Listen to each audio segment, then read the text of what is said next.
ഇപ്പോൾ എത്തുന്ന മറ്റൊരു പ്രധാനപ്പെട്ട വാർത്ത. കായംകുളത്ത് വാഹനാപകടത്തിൽ പരിക്കേറ്റ് ആശുപത്രിയിലേക്ക് മാറ്റുന്നതിനിടെ ലൈംഗികാതിക്രമം നേരിട്ടെന്ന മൊഴി ആവർത്തിക്കുകയാണ് അതിജീവിത. പ്രതി ആശുപത്രിയിലെത്തി നേരിട്ട് ഭീഷണിപ്പെടുത്തി പരാതി പിൻവലിച്ചാൽ 25 ലക്ഷം നൽകാമെന്ന് വാഗ്ദാനം ചെയ്തെന്നും യുവതി മൊഴി നൽകി. കായംകുളം ഡിവൈഎസ്പിക്ക് നേരിട്ടാണ് യുവതി ഇന്നലെ മൊഴി നൽകിയത്. ഉടൻ വൈദ്യപരിശോധനയ്ക്കെത്താൻ പോലീസ് യുവതിയോട് ആവശ്യപ്പെട്ടിട്ടുണ്ട്.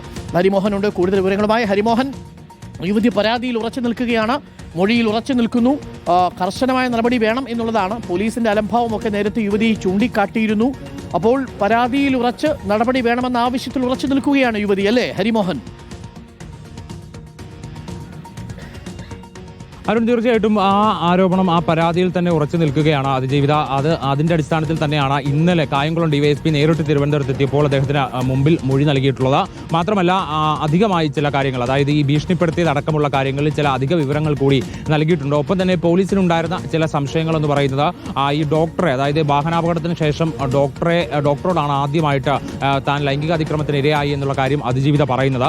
പക്ഷേ അതിന്റെ സമയത്തിൽ ചില ആശയക്കുഴപ്പങ്ങൾ ഉണ്ടായിരുന്നു. അത് യുവതിയുടെ ഭാഗത്തുനിന്ന്, അതിജീവിതയുടെ ഭാഗത്ത് അക്കാര്യത്തിലൊരു വ്യക്തത വന്നിട്ടുണ്ട്. അതായത് ആദ്യം താൻ ഡോക്ടറെ കണ്ട സമയത്തല്ല, രണ്ടാമത് ഈ എക്സ്റേ റിപ്പോർട്ടുമായി താൻ ചെല്ലുന്ന സമയത്താണ് ഡോക്ടറോട് ഇക്കാര്യം പറയുകയും പിന്നീട് ഡോക്ടർ ശരീരം പരിശോധിച്ചപ്പോൾ അതിൽ മുറിവുകൾ കണ്ടെത്തുകയും ചെയ്തത് എന്നുള്ളതാണ് അതിജീവിത പറഞ്ഞിരിക്കുന്നത്. ഇക്കാര്യം പോലീസ് വീണ്ടും പരിശോധിച്ചുകൊണ്ടിരിക്കുകയാണ്. അതിനോടൊപ്പം തന്നെ ഡോക്ടറുടെ മൊഴി രേഖപ്പെടുത്തുന്നുണ്ട്.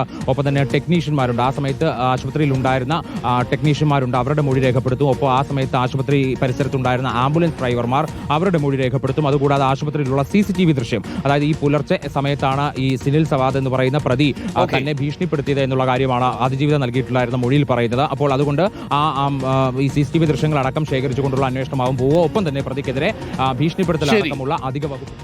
Okay, thank you. വളരെ പ്രധാനപ്പെട്ട വിവരമാണ്. അപ്പോൾ പ്രിയപ്പെട്ട പ്രേക്ഷകരെ, ആ കായംകുളത്തെ ആ ലൈംഗികത എന്തൊരു നാണക്കേടായിരുന്നു എന്നാലോചിക്കുക. രക്ഷാപ്രവർത്തനം നടത്താൻ വരുന്നയാൾ ഇങ്ങനെ ലൈംഗികാതിക്രമം നടത്തുക എന്നൊക്കെ പറഞ്ഞാൽ നമ്മുടെ നാടിന് ചേരുന്നതാണ്. നാട്ടുകാർ കേട്ടാൽ ചിരിക്കില്ലേ?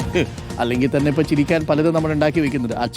അച്ഛൻ മകനെ തല്ലുന്നു, മകൻ അച്ഛനെ തല്ലുന്നു, കഴിഞ്ഞ 2 ദിവസമായിട്ടുള്ള വാർത്തകളാണ്.